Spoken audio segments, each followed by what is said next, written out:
Kien nhar il-ħamis 15 ta' Settembru li s-Sindku ta' Ħallija Ian Castal de Paris ippubblika ittra li bat lill-Prim Ministru Lorenz Gonzi u li fiha infurmah li wara żmien ta' riflessjoni dwar il-ħidma tiegħu kienet jirreżenja minn President tal-Kulleġġ Kunsilliera tal-Partit Nazzjonalista.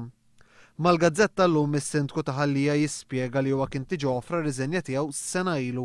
Kont tajt ir-riżenja tiegħi lil Pawlu Borċ Olivier u spjegajtlu li ma kontx qed nitħalla nuri il-potenzjal tiegħi.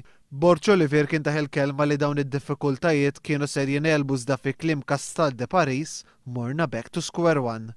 Ittamajt li f'din is-sena jseħħu l-bidliet u li jien nkun nista' naħdem kif suppost, iżda sibt kull bieb magħluq. Is-Sindku ta' Ħallija jispjega s-sitwazzjoni li kien fiha kont f'kariga li numru ta' persuni fil-Partit Nazzjonalista ma kinux qed iħalluni naħdem fiha. Jgħid li huwa qatt ma rid ikun President tal-isem iżda rid ikun President li jġib il-bidliet. Inħobb naħdem f'teamwork iżda sfortunatament fil-Partit Nazzjonalista ma kienx hemm dan it-teamwork. Castal de Paris jisħaq li huwa mhux ikkakmat mal-poter. Waqt li ddeskriva d-deċiżjoni tar-riżenja tiegħu bħala waħda ta' wġieħ, Castal de Paris jgħid li ħass li din kienet l-unika triq illi kien fadallu. Ataw li jdejja u saqajja. Temm jgħid is-Sindku ta' Ħallija.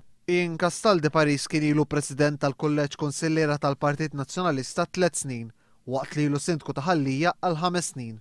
U bejn l-2006 u l-2009 huwa żied il-voti b'aktar minn 500.